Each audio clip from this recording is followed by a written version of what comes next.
Welcome to S9 news. నేను మీ రమేష్. అనంతపురం జిల్లాలో విద్య అత్యంత ఖరీదుగా మారిపోతుంది. అనంతపురం జిల్లాలో రాష్ట్ర వ్యాప్తంగా కూడా ఈ పరిస్థితి నెలకొంది. కాకపోతే అనంతపురం జిల్లాలో ప్రధానంగా ప్రైవేట్ కార్పొరేట్ సంస్థలు భారీ ఎత్తున దోచుకుంటున్నాయన్న ఆరోపణలు కూడా వెల్లువెత్తున్నాయి. ప్రస్తుతం మన అనంతపురం జిల్లాలో ఇక్కడ జరుగుతున్న విద్యా విధానం పైన, ఇక్కడ నెలకొన్న పరిస్థితుల పైన మనతో చర్చించడానికి రిజర్వేషన్ పరిరక్షణ సమితి వ్యవస్థాపకులు డాక్టర్ పోతుల నాగరాజు గారు ఉన్నారు. రిజర్వేషన్ పరిరక్షణ సమితి వ్యవస్థాపకులే కాదు, మాజీ ఉపాధ్యాయులు, హైకోర్టు న్యాయవాది డాక్టర్ పోతుల నాగరాజు గారు మనతో ఉన్నారు. ప్రస్తుతం ఆయనతో ఈ నేడు నెలకొన్న విద్యా విధానంలో నెలకొన్న పరిస్థితుల పైన ఒకసారి డిస్కస్ చేద్దాం. సార్ నమస్తే. నమస్కారం. ప్రస్తుతం అనంతపురం జిల్లాలోనే రాష్ట్రంలో కూడా విద్య అనేది చాలా ఖరీదుగా మారిపోతుంది. ప్రజెంట్ దాదాపుగా సెలవులు వదిలినారు. ఇప్పుడు తిరిగి విద్యా సంవత్సరం ప్రారంభం కాబోతోంది. ఈ పరిస్థితుల్లో ప్రభుత్వ పాఠశాలలో చేర్పించే వారి సంఖ్య కూడా దాదాపు ఆల్మోస్ట్ ఆల్ తగ్గుముఖం పడుతుంది. ప్రతి ఒక్కరు ప్రైవేటు కార్పొరేట్ కళాశాలలు కావచ్చు, కార్పొరేట్ హై స్కూల్స్ కావచ్చు, నర్సరీలు అన్ని కూడా ప్రైవేటు వైపే, తల్లిదండ్రులు కూడా అటువైపే వెళ్తున్నారు. ఈ పరిస్థితుల్లో ప్రభుత్వం తీసుకోవాల్సిన జాగ్రత్తలు ఏంది? అసలు ప్రైవేటు కార్పొరేట్ విద్యా సంస్థల పైన ఎటువంటి కమాండింగ్ కూడా లేదన్న ఒక వాదన ఉంది ప్రభుత్వం కానీ అధికారులు కానీ. దీనికి మీరు ఏమంటారు? నమస్కారం బ్రదర్. ఇది ఒక మంచి చర్చ. ప్రజలకు సంబంధించినటువంటి సమస్య. ఇది ప్రాథమిక సమస్య.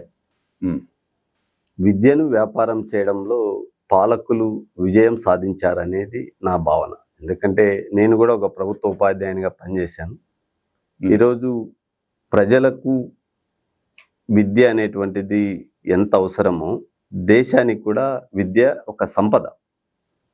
కానీ ఆ సంపదను కూడబెట్టుకునేటువంటి ప్రయత్నంలో పాలకులు, అంటే ఎవరైతే రాజకీయాల్లో ఉన్నారో వారు విద్యను వ్యాపారం చేయడానికే ప్రధాన కంకణంగా ముందుకెళ్తా ఉన్నారు. వారు పాలకులకు ఉన్నప్పుడు ప్రభుత్వ విద్యను ఏ విధంగా మెరుగుపరచాలా అనే అజెండా కంటే ప్రభుత్వ పాఠశాలలను ఏ విధంగా మూతవేయాలా అనేటువంటి అజెండాతో ప్రతి సంవత్సరం విద్యా సంవత్సరం ప్రారంభమైన జూన్ 12న ఈ యొక్క ప్రక్రియ ఏదైతే పిల్లల్ని అడ్మిషన్ చేయించాలనే ప్రక్రియ ప్రారంభమవుతుందో అప్పటికే ప్రభుత్వ పాఠశాలని ఏ విధంగా కుదించాలా అనే ఈ 48-58 రోజుల సెలవుల్లో ప్రభుత్వం ఒక పాలసీగా తీసుకుంది. ఇది ఇప్పుడు కాదు, దాదాపు 2000 సంవత్సరం నుంచి ఉమ్మడి ఆంధ్రప్రదేశ్లో ప్రారంభమైనటువంటి ఈ విద్యా వ్యవస్థ తిరోగమనం, అంటే ప్రభుత్వం పురోగతి చేయాల్సినటువంటి విద్యా వ్యవస్థను తిరోగమనం వైపు మళ్ళిస్తూ ఉంది. At the same time private corporate విద్యా వ్యవస్థ 3 పువ్వులు 6 కాయలు కాదు, 3 పువ్వులు 30 కాయలుగా విరజిల్లుతా ఉంది. దీని ఫలితం విద్యను అభ్యసించి ఒక మంచి ప్రయోజకుని తయారు చేయాలా తమ బిడ్డల్ని అని చెప్పి కలలు కన్న పేద మధ్యతరగతి ప్రజల యొక్క కళల మీద వీళ్ళ ఆర్థిక సామ్రాజ్యాల్ని ఏర్పాటు చేసుకునేటువంటి ప్రయత్నంలో భాగంగా ఈరోజు అనంతపూర్ మొదలుకొని ఉమ్మడి ఆంధ్రప్రదేశ్లో విద్యను ప్రధానమైనటువంటి ఆదాయ వనరుగా రాజకీయ పార్టీలు మార్చాయనేది ఈ సందర్భంగా మీకు తెలియజేస్తాం. ప్రధానంగా ఈ విద్యా వ్యవస్థలో మెజారిటీ సంఖ్యలో రాజకీయ నాయకుల ప్రమేయం కూడా ఉంది. దాదాపు వాళ్ళు కూడా యజమానులుగా ఉంటున్నారు, పొలిటీషియన్లు. ఈ నేపథ్యంలోనే దాని మీద కమాండింగ్ ప్రభుత్వానికి తగ్గుతుంది అనుకోవచ్చా? ఇప్పుడు ప్రధానంగా విద్యాశాఖ మంత్రులే ప్రైవేట్ కార్పొరేట్ విద్యా సంస్థలను ఏర్పాటు చేసిన యాజమాన్యాల భాగస్వామ్యం ఉంటే ఆ విద్య ప్రభుత్వ రంగంలో ఏ విధంగా పురోగతి సాధిస్తారు? దీనికి చిన్న ఎగ్జాంపుల్ మీకు నేను 99లో ప్రభుత్వ ఉపాధ్యాయునిగా జాయిన్ అయినప్పుడు 2007 రిజైన్ చేసే సమయానికి రాష్ట్రంలో ప్రైవేట్ కార్పొరేట్ విద్యా సంస్థలు ప్రారంభ దశ. ఈరోజు రాష్ట్రంలో మన ఆంధ్రప్రదేశ్ పరిస్థితి చూస్తే 43,000 ప్రభుత్వ పాఠశాలలు ప్రాథమిక స్థాయి నుంచి 10వ తరగతి వరకు ఉన్నాయి. అదే ప్రైవేట్ కార్పొరేట్ వ్యక్తుల చేతుల్లో 13,500 ప్రైవేట్ కార్పొరేట్ స్కూళ్ళు పాఠశాలలు. 43,000 ప్రభుత్వ పాఠశాలల్లో ఉన్న అడ్మిషన్ల కంటే ఈ 13,500 ప్రైవేట్ కార్పొరేట్ విద్యా సంస్థల్లో అడ్మిషన్స్ ఎక్కువగా ఉన్నాయి. అంటే తల్లిదండ్రులు అటువైపు ఆకర్షితులు అవుతున్నారు అనుకోవాలా, లేక ఈ ప్రభుత్వ పాఠశాలలో కానీ ఇక్కడ సౌకర్యాలు సరిగ్గా లేకపోవడం వల్ల ఎక్కువ మంది ప్రైవేట్ వైపు వెళ్తున్నారని? ఇక్కడ 2 విషయాలు మనం అర్థం చేసుకోవాలి.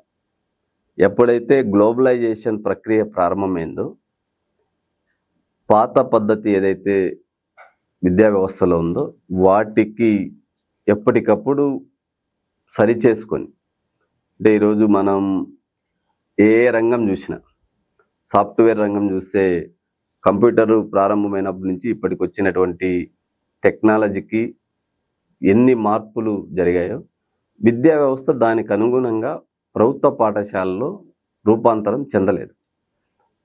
అది ఫస్ట్ వైఫల్యం. రెండోది భాషాపరమైనటువంటి, ఈరోజు అనంతపూర్ జిల్లా నుంచి కొన్ని వేల మంది విద్యార్థులు తమ స్వశక్తితో విదేశాల్లో సాఫ్ట్వేర్ కావచ్చు, హార్డ్వేర్ కావచ్చు, రకరకాల ఉద్యోగాలకు వెళ్ళడానికి కారణం ఇంగ్లీష్ విద్య మీద వారికి ఉన్నటువంటి పట్టు.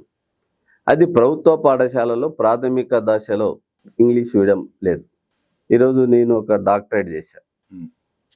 ప్రాథమిక స్థాయి నుంచి విశ్వవిద్యాలయ స్థాయికి వరకు వెళ్ళినా కూడా బేసిక్లో ఆ ఇంగ్లీష్ మీద పట్టు లేకపోతే నువ్వు ఎంత ప్రయత్నం చేసినా ఆ బేసిక్ ఇంగ్లీష్ మీడియంలో పొందినటువంటి శిక్షణ ఏదైతే ఉందో అది మధ్యలోనూ చివరిలో నేర్చుకుంటూ వచ్చే పరిస్థితి లేదు. అది ప్రైవేటు కార్పొరేట్ స్కూళ్ళ ఫౌండేషన్ ఇంగ్లీష్ మీడియం ప్రారంభమైంది.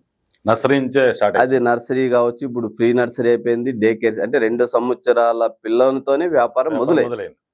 ఇక్కడికి వచ్చేపాటికి 5 సంవత్సరాలు దాటి 6వ సంవత్సరం పూర్తయిన తర్వాత ప్రభుత్వ పాఠశాలలో అడ్మిషన్ చేయడానికి ఎలిజిబిలిటీ ఉన్నటువంటి, అక్కడి 1వ తరగతిలో నువ్వు అడ్మిషన్ తీసుకున్న తర్వాత 5వ తరగతి వరకు ఎలాంటి ఇంగ్లీష్తో సంబంధం లేనటువంటి బోధన జరిగి ఆ పిల్లవాడు వెనకబడ్డానికి ప్రభుత్వ పాఠశాలలో చదువుతున్నటువంటి విద్యార్థులు ఇంగ్లీష్ మీడియాన్ని పొందలేకపోతారు. ఇక్కడ బేసిక్ నుంచి వెళ్ళినటువంటి వారు ఆ ఇంగ్లీష్ మీడియం మీద పట్టు సాధించే అవకాశం ఉంది. అందుకు పేరెంట్స్ ఏమైపోయినారు, నాణ్యమైనటువంటి విద్య ఉందా లేదా తెలియదు, మీడియం అనేది మా వాడు ఇంగ్లీష్ మీడియం చదువుతున్నారు. ప్రభుత్వ పాఠశాలలో కూడా ఇంగ్లీష్ మీడియాన్ని ప్రవేశపెడుతున్నారు కదా, దాదాపు ఆల్మోస్ట్. అది లాస్ట్ గవర్నమెంట్ లో ఒక ప్రక్రియ ప్రారంభమైంది. జగన్మోహన్ రెడ్డి గారు ప్రభుత్వ పాఠశాలలో కూడా ఇంగ్లీష్ మీడియాన్ని ప్రవేశపెట్టాలనేటువంటి నిర్ణయాన్ని మాలాంటి సామాజిక ఉద్యమ నేతలు కావచ్చు, చాలా మంది సమాజం పట్ల ఆ ఇంగ్లీష్ మీడియం ఆవశ్యకత ఉంది అన్నవారు దాన్ని వెల్కమ్ చేశారు. కానీ ఎవరైతే ఈ ప్రైవేటు విద్యా సంస్థల యాజమాన్యాలు తెలుగు భాష పేరుతో ఉద్యమాన్ని నడుపుతున్న వాళ్ళు, ఉద్యోగ ఉపాధ్యాయ సంఘాలు కొద్దిమంది ఆ కార్పొరేట్ వ్యవస్థకు అనుకూలంగా, ఎక్కడైతే ప్రభుత్వ పాఠశాలలో ఇంగ్లీష్ మీడియం ప్రారంభమైతే ప్రైవేట్ కార్పొరేట్ విద్యా సంస్థల వ్యాపారం కుంటుపడుతుంది. ఆ కుట్రని ఛేదించుకోవడానికి ఈవెన్ రాష్ట్రపతి మొదలుకొని, సుప్రీంకోర్టు సీజే మొదలుకొని, పత్రికా యాజమాన్యాలు మొదలుకొని తెలుగు భాష పరిరక్షణ పేరుతో చేసినటువంటి హంగామా అంతా ఇంత కాదు. కానీ బేసిక్గా ఈరోజు ఇంగ్లీష్ మీడియం, తెలుగు, హిందీ మన నేషనల్ లాంగ్వేజ్ భారత రాజ్యాంగం ఏదైతే గుర్తించిందో ఆ భాషలన్నింటినీ కూడా నేర్చుకునేటువంటి, ఇంట్రడ్యూస్ చేసేటువంటి వెసులుబాటు ఆ రాష్ట్ర ప్రభుత్వానికి, ఆ రాష్ట్ర ప్రభుత్వంలో కరికులాన్ని ఫిక్స్ చేసేటువంటి బోర్డ్స్కి ఉంటుంది. కానీ ఇక్కడికి వచ్చేపాటికి రాజకీయ కారణాలు, ఎవరైతే పాలకులు వ్యాపారంలో ఉన్నారో వారు ప్రజలకి మంచి విద్యను, మెరుగైన విద్యను, నాణ్యమైన విద్యను అందించడంలో వైఫల్యం చెంది ప్రజల యొక్క సెంటిమెంటును 3 పూలు 6 కాయలుగా వ్యాపారాన్ని దినదిన అభివృద్ధిగా వాళ్ళు విస్తరింప చేసుకోవడానికి రకరకాల టెక్నికల్ నేమ్స్ పెట్టి ఈరోజు ఎడ్యుకేషన్ రకరకాల పేర్లతో, అంటే ఒకే విద్యా విధానం అనేటువంటిది అమలైతే ప్రజలందరికీ న్యాయం జరుగుతుంది. భారతదేశంలో కేంద్రీయ విద్య మొదలుకొని రాష్ట్రాల్లో ఉన్నటువంటి రకరకాల విద్యా విధానంలో ప్రభుత్వం పట్టు కోల్పోయింది. ఎందుకు చెప్తున్నానంటే ఈరోజు ఒక ఆంధ్రప్రదేశ్ కాదు, భారతదేశంలో మొత్తం 16 లక్షల పైబడి ప్రభుత్వ పాఠశాలలు ఉంటే యాజ్ అండ్ టుడే నిన్న పార్లమెంట్లో విద్యాశాఖ మంత్రి చెప్పినటువంటి రిపోర్ట్ ఏదైతే ఉందో 14,72,000 ప్రభుత్వ పాఠశాలలు దేశవ్యాప్తంగా ఉన్నాయి. అంటే ఎంత గ్రాఫ్ తగ్గింది. దాదాపు 1 లక్షకు పైబడి ప్రభుత్వ పాఠశాలలు భారతదేశ వ్యాప్తంగా గ్రామీణ ప్రాంత పేద మధ్యతరగతి ప్రజలకు చదువు అందించాల్సినటువంటి పాఠశాలలు మూతబడితే ఇంకా గ్రామీణ ప్రాంతాల్లో చదువు ఎలా వస్తుంది? వారు తమ పిల్లల్ని చదివించుకోవాలని, నేను ఈరోజు ఒక కూలికి వెళ్ళే లేబర్ కావచ్చు, ఒక వ్యవసాయ కార్మికుని కావచ్చు, ఒక రైతుని కావచ్చు, ఎవరైనా కూడా రేపు నా బిడ్డ నేను పడేటువంటి కష్టం పడకూడదు అని చెప్పి అప్పు చేస్తాడో, ఉన్న ఆస్తులను నమ్ముకుంటాడో, మైగ్రేట్ అయ్యి ఎక్కడైతే విద్య అందుబాటులో ఉందో ప్రైవేట్ స్కూల్ కావచ్చు, కార్పొరేట్ స్కూల్ కావచ్చు, స్థాయికి శక్తికి మించి వాళ్ళు ఖర్చు చేస్తూ తమ పిల్లల మీద పెట్టుబడి పెట్టేటువంటి పరిస్థితి ఉంది. అంటే కేవలం ప్రభుత్వ పాఠశాలలో సరైన సౌకర్యాలు లేకపోవడం వల్లనే ప్రైవేట్ పాఠశాల వైపు తల్లిదండ్రులు పోతున్నారు అనేది ఒకటే మీరు చెప్తున్నది. అదే విధంగా ప్రైవేటు పాఠశాలలో ఉన్నన్ని సౌకర్యాలు ప్రభుత్వ పాఠశాలలో కల్పించారు. ప్రభుత్వ పాఠశాలలో దాదాపు ఆల్మోస్ట్ అన్ని సౌకర్యాలు కల్పిస్తున్నారు. మధ్యాహ్నం భోజనం అంటున్నారు, మంచి ఫుడ్ పెడుతున్నారు, చిక్కీలు అంటున్నారు, అన్ని రకాల సౌకర్యాలు కల్పించినప్పటికీ తల్లిదండ్రులే ఎక్కువ మంది ప్రైవేట్ కళాశాలల వైపు మొగ్గు చూపుతున్నారు. దీన్ని ఎట్లా చూడొచ్చు? ఇక్కడ 2 అంశాలని మనం పరిగణలోకి తీసుకోవాలా. తల్లిదండ్రులు మొగ్గు చూపుతున్నారంటే బేసికల్ గా నేను మీడియం పైన ఫోకస్ చెప్పాను. ఇంగ్లీష్ మీడియం అనేటువంటిది most important of the public. వాళ్ళు అబ్జర్వ్ చేస్తుంది నా పిల్లవాడు ఇంగ్లీష్ మీడియం చదవాలనేటువంటిది.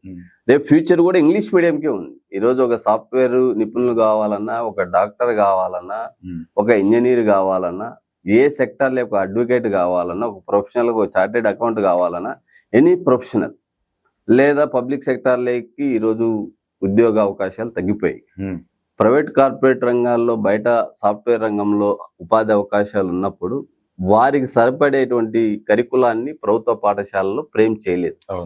అది ఎందుకు చేయలేదు అంటే అక్కడ ప్రభుత్వ పాఠశాలలో అప్డేట్ అయితే ఇక్కడ ప్రైవేట్ కార్పొరేట్ విద్యా సంస్థలు మూతపడతాయి.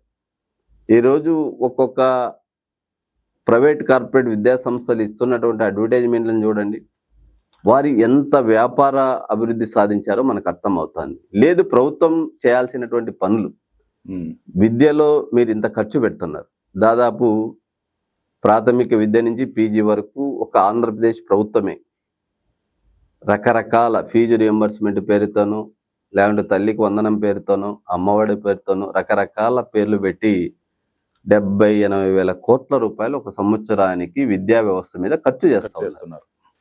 రిజల్ట్ ఎక్కడ ఉంది? వాటిలో ఈ రోజుకి చదువు ఉంది, వాళ్ళ దగ్గర స్కిల్స్ లేదు. ఇప్పుడు ప్రైవేటు స్కూల్లో ఉండే బోధన సిబ్బంది కన్నా గవర్నమెంట్ స్కూల్లో ఉన్న టీచర్స్ కానీ వీళ్ళు కానీ క్వాలిఫైడ్ ఉంటారు. కానీ ప్రైవేట్ స్కూల్లో ఏ ఇంట్రో ఆ బేసిక్స్తో ఉండే వాళ్ళనే మ్యాక్సిమం హై స్కూల్ లెవెల్లో కానీ ప్రాథమిక పాఠశాలలో కానీ అలాంటి క్యాడర్తోనే నడిపించుకుంటారు సార్. ఇంత నీకు క్వాలిఫైడ్ టీచర్స్ ఉన్నప్పటికీ ఈ ఎలిమెంటరీ స్థాయిలోనే బీఈడి కంప్లీట్ చేసిందే ఆ స్థాయి వాళ్ళు ఉంటారు. కానీ ప్రైవేట్ పాఠశాల వైపు చాలా మంది అంతసేపు మీరు ఇందాక చెప్పిండేది కేవలం ఇంగ్లీష్ ఒక్కటే, ఇంగ్లీష్ వల్లనే ఇంగ్లీష్ మీడియం లేకపోవడం వల్లనే ప్రైవేట్ స్కూల్ వైపు వెళ్తున్నారు. ఇంగ్లీష్ మీడియం కూడా చెప్పే పాట ఇప్పుడు ప్రజెంట్ రన్నింగ్లోకి తీసుకొచ్చారు గవర్నమెంట్. అటువంటి పరిస్థితుల్లో ఈ వేరే దారే లేదా దీనికి? అంటే ప్రభుత్వం దీన్ని సెటరేట్ చేయాలి. ఎందుకంటే ప్రైవేట్ కార్పొరేట్కి ఉన్నటువంటి వెసులుబాటు ప్రభుత్వ పాఠశాలలో కల్పించలేదు. ఈరోజు ప్రభుత్వ పాఠశాలలో పనిచేసేటువంటి ప్రతి ఉపాధ్యాయుడు 100% ఎలిజిబుల్. ఎందుకంటే ఒక బీఈడి చేసి కావచ్చు, ఒక డైట్ చేసి కావచ్చు, బిఏ బీఈడి చేసింటాడు, లేదా ఇంటర్మీడియట్ తర్వాత డిఎడ్ చేసి టెట్ పాస్ అయ్యి అనేక ఒక సివిల్ సర్వెంట్ ఐఏఎస్ ఐపీఎస్ కి ఏ విధంగా కష్టపడి ఎగ్జామ్ రాయాలో అట్లా టీచర్ ఎలిజిబిలిటీ టెస్ట్ కూడా అలా ఉంది. కానీ వారితో పని చేయించుకున్నటువంటి ప్రభుత్వాలు సిస్టమ్ సరిగా లేదు. ఈ రోజు విద్యా వ్యవస్థలో ఉన్నటువంటి అవలక్షణాలు ఏ వ్యవస్థలో లేదు. విద్యను ప్రధానమైనటువంటి వ్యాపారంగా ఎప్పుడైతే మార్చారో ప్రజల యొక్క సెంటిమెంట్ని వాడుకుంటూ ప్రాథమిక పాఠశాల నుంచి పీజీల వరకు ఉన్న విశ్వవిద్యాలయాల్లో ప్రాపర్ వేలో రిక్రూట్మెంట్ లేదు. గ్రామీణ ప్రాంతాల్లో పాఠశాలల మూత వేసి ఒక గ్రామంలో 10 కుటుంబాలు ఉంటాయి. ఆ 10 కుటుంబాలకు చెందినటువంటి పిల్లలు ఎక్కడ వెళ్ళాలా? ఒక 5 కిలోమీటర్లు 10 కిలోమీటర్ల స్కూల్ ఏర్పాటు చేసి వాళ్ళు వెళ్ళడానికి అవకాశం ఉంటుంది. కానీ అది రాంగ్ కాన్సెప్ట్. 10 కుటుంబాలున్నా 5 కుటుంబాలున్నా ఆ కుటుంబాల్లో ఎంతమంది పిల్లలుంటే ఆ పిల్లలకు విద్యను అందించేటువంటి సామాజిక బాధ్యత ప్రభుత్వానికి. ఆ పిల్లవాడు ఒక్కడే ఈ దేశానికి సంబంధించినటువంటి అబ్దుల్ కలాం లాంటి శాస్త్రవేత్త కావచ్చు, లేదా ఈరోజు ఈ దేశాన్ని అనేక రంగాల్లో ముందుకు తెలుస్తున్నటువంటి అనేక మంది సైంటిస్టులు కావచ్చు, డాక్టర్లు కావచ్చు, వృత్తి నిపుణులు కావడానికి సంఖ్యతో సంబంధం లేదు. అంటే నువ్వు ఒక్క డ్రాప్ అవుట్ కూడా ఏ విధంగా ఉండకూడదని నువ్వు కాన్సెప్ట్ పెట్టుకున్నావు. అట్లా ప్రతి గ్రామంలోనూ పాఠశాలల్ని ఏర్పాటు చేసి ఉపాధ్యాయుల్ని ఏర్పాటు చేసి చదువు చెప్పించాల్సినటువంటి బాధ్యత ప్రభుత్వాలే. ఆ బాధ్యతను విస్మరించి ఇప్పటికి 2014 నుంచి ఇప్పటి వరకు అది జగన్మోహన్ రెడ్డి అయినా, చంద్రబాబు నాయుడు అయినా, నారా లోకేష్ అయినా చేసినటువంటి అతి గొప్ప కార్యక్రమం ఏంటంటే ఉమ్మడి ఆంధ్రప్రదేశ్లో పిల్లలు లేరు అని చెప్పి 17,500 ప్రభుత్వ పాఠశాలలను మూతవేశారు. ఇది ఇలా ఘనచరిత్ర. మరొక వైపు జాబ్ క్యాలెండర్ అని చెప్పి మేము మెగా డిఎస్సి అని చెప్పి ఒకవైపు ప్రకటన చేస్తున్నారు. ఎంత మోసం అంటే ఈరోజు 8 లక్షల మంది టెట్ పాస్ అయినటువంటి వారు అర్హత కలిగారు. టీచర్ పోస్ట్ రాయడానికి, డిఎస్సి రాయడానికి అర్హత ఉన్న వాళ్ళు 8 లక్షల పైబడి నిరుద్యోగులు ఉన్నారు. మీరేమో సంఖ్య లేరు అని పిల్లల్ని తగ్గించి రేషనలైజేషన్ అని చెప్పి దానికి రకరకాల పేర్లు పెట్టి దానికి ఉపాధ్యాయ సంఘాలు సహకరిస్తున్నాయి. ఇక్కడ కేవలం ప్రభుత్వ పాఠశాలలో చదివేటువంటి దళితులు, బలహీన వర్గాలు, గిరిజన బిడ్డలు, మైనారిటీ బిడ్డలు, ఆర్థికంగా వెనకబడినటువంటి పేదల కుటుంబాలకు చెందినటువంటి వారి భవిష్యత్తుని సర్వనాశనం చేస్తుంది పాలకులు. అది విద్యాశాఖ మంత్రి కావచ్చు, రాష్ట్ర ప్రభుత్వం కావచ్చు. ఇన్ని వేల కోట్ల రూపాయలు మీరు ఖర్చు పెట్టినప్పుడు పర్యవేక్షణ లోపం వల్ల ఆ విద్యా వ్యవస్థ కుంటుపడతా ఉంటే మీరు ఏం చేస్తా ఉన్నారు? మీ పర్యవేక్షణ ఎక్కడ ఉంది? ఈరోజు అదే ఒక ప్రైవేట్ కార్పొరేట్ స్కూల్ని ఏర్పాటు చేసుకొని ఒక గుడిసెలో ప్రారంభించినటువంటి వాడు 10 అంతస్తులు 10 సెంటర్లోనూ లేదా రకరకాల ఫ్రాంచైజీలు ఇచ్చి విద్యా వ్యవస్థను డెవలప్ చేస్తా అంటే ఒక వ్యక్తి ఇంత వ్యవస్థ బ్యూరోక్రాట్స్ ఉంటారు, ప్రిన్సిపల్ సెక్రటరీస్ ఉంటారు, విద్యాశాఖ అధికారులు ఉంటారు, మండల ఎడ్యుకేషన్ అధికారులు ఉంటారు, హెడ్ మాస్టర్ ఉంటాడు, టీచర్ ఉంటారు, దానికి మళ్ళీ సపరేట్ క్యాబినెట్ మంత్రి ఉంటాడు, మళ్ళీ దానికి ఇంతమంది ఉండి విద్యా వ్యవస్థని మీరు కిల్ చేస్తూ ఉంటే మీరు నిజంగా దొంగలు మీరు అని నేను చెప్తా ఉన్నా. విద్యను పేద ప్రజలకు అందకుండా ఒక కుట్ర జరుగుతూ ఉంది. ఆ కుట్రలో ప్రధాన భాగస్వాములు చంద్రబాబు నాయుడు ఉన్నాడు, జగన్మోహన్ రెడ్డి ఉన్నాడు, విద్యా వ్యవస్థ నడుపుతున్నటువంటి అన్ని సెక్షన్లు ఉన్నాయి. అందుకే ఈరోజు వ్యవస్థ ఉంది. నేనేమంటున్నా, ఇదంతా ప్రక్షాళన జరగాలంటే విద్యా వ్యవస్థలో మీరు మెరుగైనటువంటి మార్పు ఎందుకు తీసుకురావాలంటే విద్య అనేది దేశ సంపద, అది కుటుంబ సంపద కాదు. ఈరోజు చదువు రానటువంటి వ్యక్తులు ఈ దేశాన్ని పరిపాలిస్తూ ఆర్థిక నేరాలతో సంబంధం ఉన్న వాళ్ళు రాజకీయాల్లోకి వస్తూ క్రిమినల్స్ అంతా ఎమ్మెల్యేలు ఎంపీలు అవుతూ విద్య చదువుకున్నటువంటి వారికి గౌరవం లేకుండా విద్యా వ్యవస్థను సర్వనాశనం చేస్తూ అదే వ్యక్తులు విద్యా వ్యాపారం చేస్తూ ఉన్నారు. ఈరోజు మల్లారెడ్డి లాంటి వ్యక్తి, డాన్స్ ఆడే వ్యక్తి విద్యా వ్యవస్థలు ఏర్పాటు చేస్తే మనం ఏమనుకోవాలా? తెలంగాణలో ఒక రాష్ట్ర మంత్రిగా ఉండి నేను పాలమ్మినా, పూలమ్మినా, గులాబీ అమ్మినా, మొక్కలు అమ్మినా అని విద్యను వ్యాపారం చేస్తాను రా దరిద్రుడా అని అడిగే నాతులు లేడు. ఆ విద్య ఆయన చెప్పేటువంటి సంస్థలో ఎలాంటి నైతికత ఉంటుందో ఒకసారి ఆలోచించి. ఎక్కడా కూడా చదువుతో ఎదిగినటువంటి వారు, సంస్కారంతో ఎదిగినటువంటి వారు విద్యా వ్యవస్థను ఏర్పాటు చేస్తే ఆ సమాజం బాగుపడుతుంది. కానీ ఈరోజు అలాంటి పరిస్థితి లేదు. ఈరోజు అమరావతిలో ఈరోజు ఘనంగా ఒక పత్రిక రాసింది, దాదాపు 15 విద్యా సంస్థలు అంతర్జాతీయ ప్రమాణాలతో వస్తున్నాయని. అంటే మీరు విద్యను వ్యాపారం చేసుకోవడానికి రకరకాల కాన్సెప్ట్ పేర్లతో వచ్చిన స్కూళ్లకు ఉచితంగా స్థలాలు, ప్రభుత్వ స్థలం అప్పగించి విద్యను వ్యాపారం చేసి బ్రోకర్లుగా మీరు తయారవుతూ దాన్ని ఘనంగా చెప్పడం అనేది ఇంతకంటే నీచం, నికృష్టమైనటువంటి పాలన ఉంటుందా అని నేను అడుగుతా ఉన్నాను.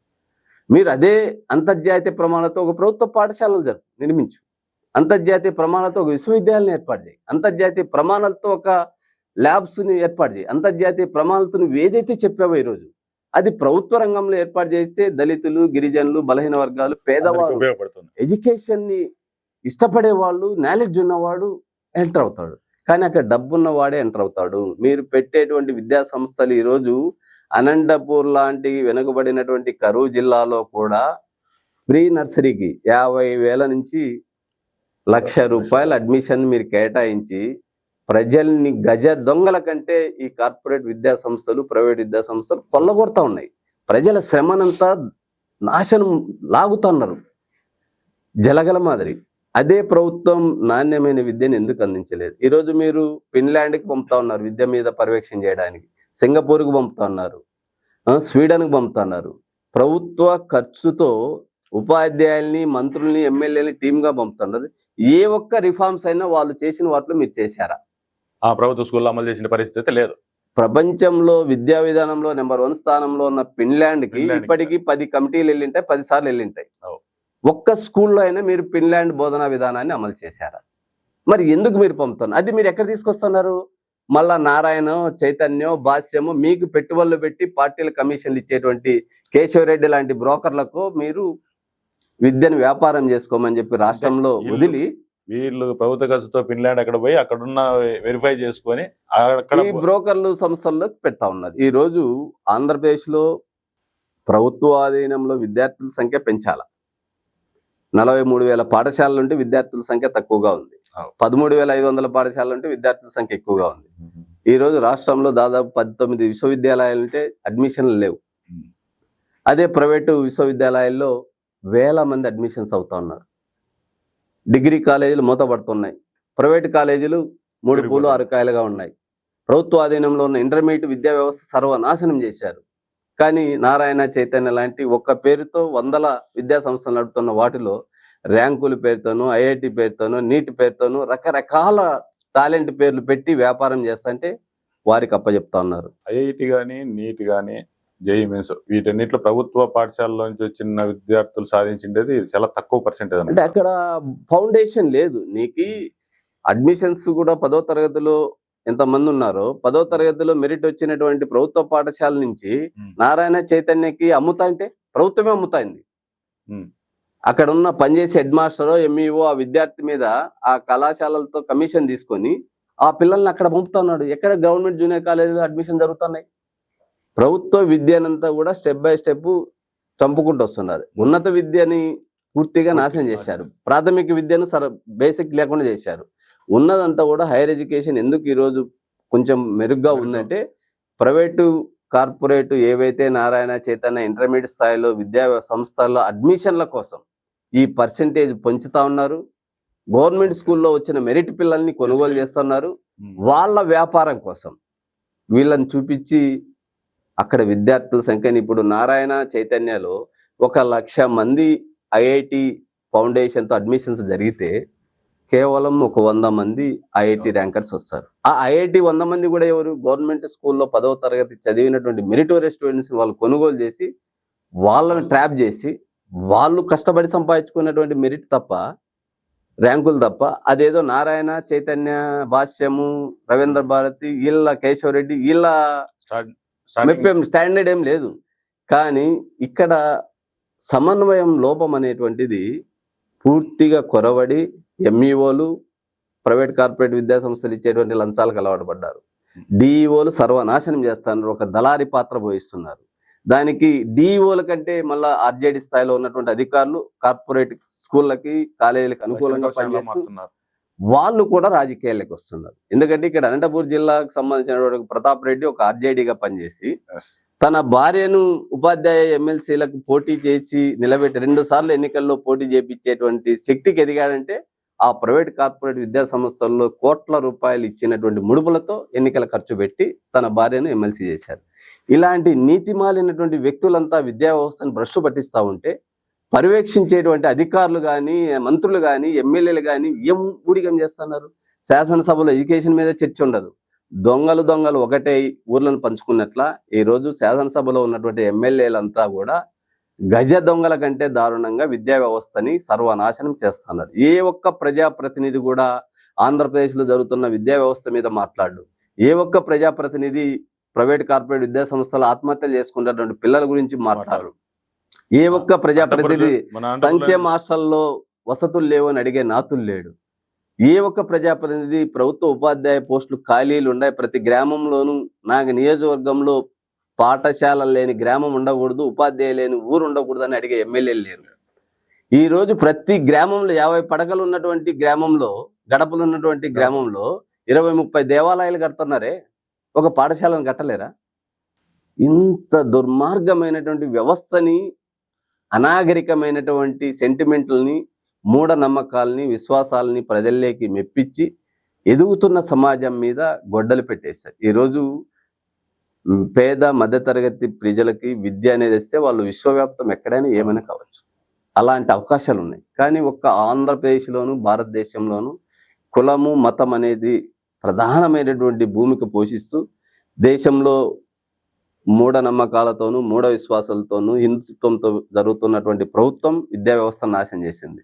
వారికి తొత్తులుగా పనిచేస్తున్నటువంటి ఆంధ్రప్రదేశ్లో తెలుగుదేశం కావచ్చు, వైసీపీ కావచ్చు, భారతీయ జనతా పార్టీకి తొత్తులుగా వీళ్ళు పనిచేయడం వల్ల విద్యా వ్యవస్థ సర్వనాశనం అయిపోతా ఉంది. దీన్ని కాపాడేటువంటి బాధ్యత ప్రజాస్వామికవాదులు, మీడియా. కానీ మీడియా కూడా ఈరోజు ఎవరు ప్రచారానికి, వాళ్ళ ప్రకటనలకి, వాళ్ళ వ్యాపారాలకు సహకరిస్తారో వాళ్ళని ప్రమోట్ చేస్తున్నారు. ఈరోజు ఒక గ్రామీణ ప్రాంతాల్లో స్కూల్ మూతపడితే ఎంత నష్టం జరుగుతుందని మాట్లాడే గొంతు లేదు. ఒక ప్రభుత్వ పాఠశాలలో ఒక ఉపాధ్యాయులు లేకపోతే ఎంత నష్టం జరుగుతుందని మాట్లాడేవాళ్ళు లేడు. 8 లక్షల పైబడి పేద మధ్యతరగతి కుటుంబాలకు చెందినటువంటి వారు టెట్ పాస్ అయ్యి ఉన్నత చదువు చదివి 20-25 సంవత్సరాలు ఉద్యోగం కోసం ఎదురు చూస్తూ ఉంటే, ఒకవైపు ప్రభుత్వ ఉపాధ్యాయుల పోస్టులే లేకపోతే వారు ఎవరికి చెప్పుకోవాలా? ఈరోజు నారా లోకేష్ గారు చాలా ఘనంగా చెప్పారు, జాబ్ క్యాలెండర్ అని. మతిలేని క్యాలెండర్ అది. నువ్వు రాష్ట్రంలో ప్రతిపక్ష నేతగా ఉన్నప్పుడు 3,50,000 ఉద్యోగాలు ఖాళీగా ఉన్నాయని చంద్రబాబు నాయుడు గారు, నారా లోకేష్ పాదయాత్రలో మీరు చెప్పారు. ఇప్పుడు 2 సంవత్సరాలు దాటింది. మీరు 2024 నుంచి అధికారంలోకి వచ్చినప్పటి నుంచి కంటిన్యూగా జాబ్ క్యాలెండర్ విడుదల చేసింటే, ప్రతి సంవత్సరం 78,000 పోస్టులు ఇచ్చింటే, మీరు 5 ఏళ్లలో కనీసం మీరు అనుకున్నటువంటి 7,35 3,50,000 ఉద్యోగాలు భర్తీ అయ్యేది. కానీ మరొక వైపు ప్రభుత్వ పాఠశాలని మూతేస్తూ, ఉపాధ్యాయ సంఖ్యను తగ్గిస్తూ, చదువు పేరుతోనూ ఉద్యోగాల పేరుతోనూ ఉద్యోగాల్ని పూర్తిగా క్లోజ్ చేస్తూ, ఉన్నత విద్య ఈరోజు ఒక ఏదైనా రీసెర్చ్ ఓరియంటేషన్ జరగాలంటే, మన కరోనా లాంటి సమయంలో భారతదేశంలో మందు కనిపెట్టేటువంటి ప్రక్రియ విశ్వవిద్యాలయాల్లో ప్రారంభమైంది. ఎనీ రీసెర్చ్ అలాంటి విశ్వవిద్యాలయాల్లో 17 సంవత్సరాలు అవుతుంది రిక్రూట్మెంట్ లేక.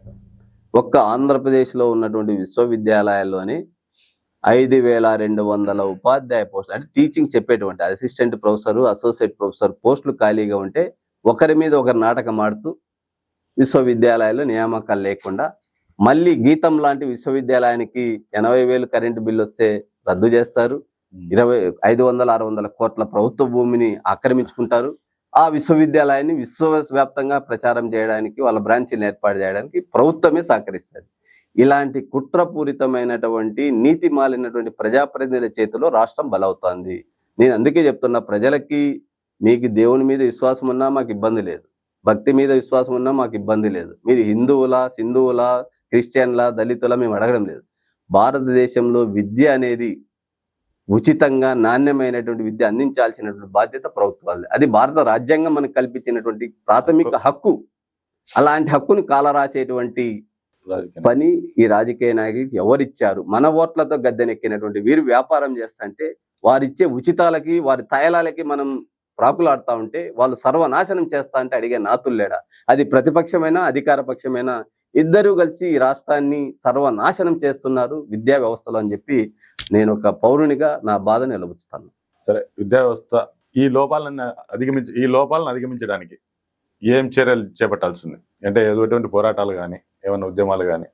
దీని ఫస్ట్ స్టెప్ ఉపాధ్యాయుల్లో మార్పు రావాలి. ప్రభుత్వ ఉపాధ్యాయులు, ఉపాధ్యాయ సంఘాల్లో మార్పు రావాలి. వారు ఎంతసేపు ఉన్నా మాకు పిఆర్సి వల్ల, డిఏ వల్ల, హెచ్ఆర్సి వల్ల ఇవి కాదు.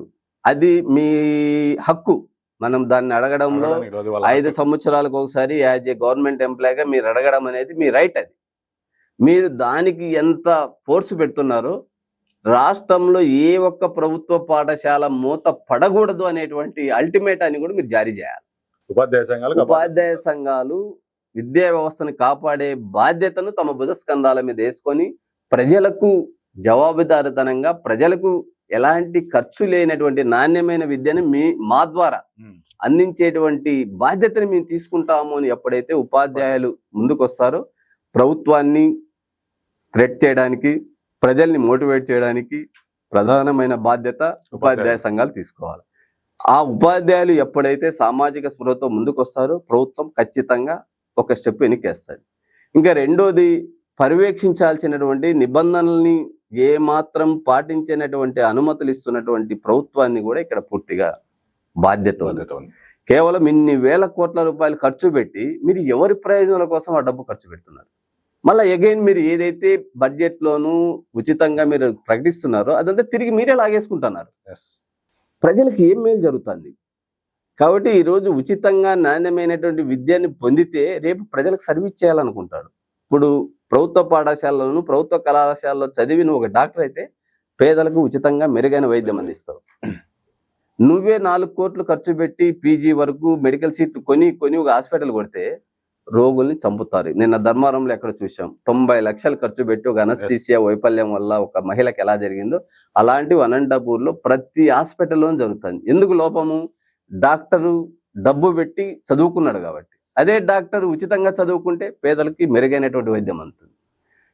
ఏ విధంగా చూసుకున్నా, ఒక ఇంజనీర్ని మనం వేసుకున్నా, ఒక సైంటిస్ట్ని తీసుకున్నా, అబ్దుల్ కలాం ఈరోజు ఈ భారతదేశానికి ప్రపంచ దేశాల నుంచి ముప్పు రాకుండా కాపాడాడు. ఆయన శక్తిని భారతదేశానికి అందించాడంటే ఆయన ఒక ప్రభుత్వ పాఠశాలలో చదువుకున్నాడు కాబట్టి ఆయన ఖర్చు పెట్టుకోకుండా ఆ స్థాయికి ఎదిగాడు. అలాంటి అబ్దుల్ కలాం తయారు చేయాలంటే ప్రభుత్వ పాఠశాలల్లోను, ప్రభుత్వ కళాశాలల్లోను, ప్రభుత్వ విశ్వవిద్యాలయాలను మెరుగైనటువంటి విద్యను బోధించేటువంటి వసతుల్ని ప్రభుత్వం ఏర్పాటు చేయాలి. ఇది ప్రపంచంలో అన్ని దేశాల్లో జరుగుతుంది. భారతదేశంలో కులము, మతము, ఇతర కులాలని, ఇతర మతాలని దోపిడీ చేసేటువంటి అజెండాతో కేవలం రాజకీయ లబ్ధి కోసం. ఎందుకంటే ఈరోజు ఈ దేశానికి ఒక సైంటిస్ట్ మన్మోహన్ సింగ్ లాంటి వాడు, ఒక డాక్టరేట్ చేసినటువంటి వ్యక్తి, రిజర్వ్ బ్యాంక్ గవర్నర్గా పనిచేసిన వ్యక్తి రావడం వల్ల ఒక ఎకనమిస్ట్గా భారతదేశాన్ని ఎలా ముందుకు నడపాలో తీసుకెళ్లాడు. ఎడ్యుకేషన్ ఇన్స్టిట్యూషన్స్ ఐఐటి కావచ్చు, ఐఎంలు కావచ్చు, దాన్ని ఏ విధంగా తీసుకెళ్లాలో చేశారు. కానీ ఈ రోజు ఉన్నటువంటి దేశ ప్రధాని ఆయన అడ్మిషన్ లేదని ఎన్నోసార్లు చెప్తాడు. ఒకసారి నేను డాక్టరేట్ చేశాను అంటాడు, ఒకసారి నాకు పొలిటికల్ సైన్స్ డిగ్రీ అంటారు, మళ్ళీ నాకు స్కూల్. ఇలా ఒక దేశాన్ని పరిపాలించేటువంటి ప్రధాని ఎడ్యుకేషన్ రికార్డే లేని ప్రధాని మన దేశాన్ని పరిపాలించడం వల్ల ఈ దేశంలో ఎవరికి డిగ్రీ లేకుండా చేయాలని కుట్రతో పరిపాలన జరుగుతుంది. ఇది నేను భావిస్తున్నాను.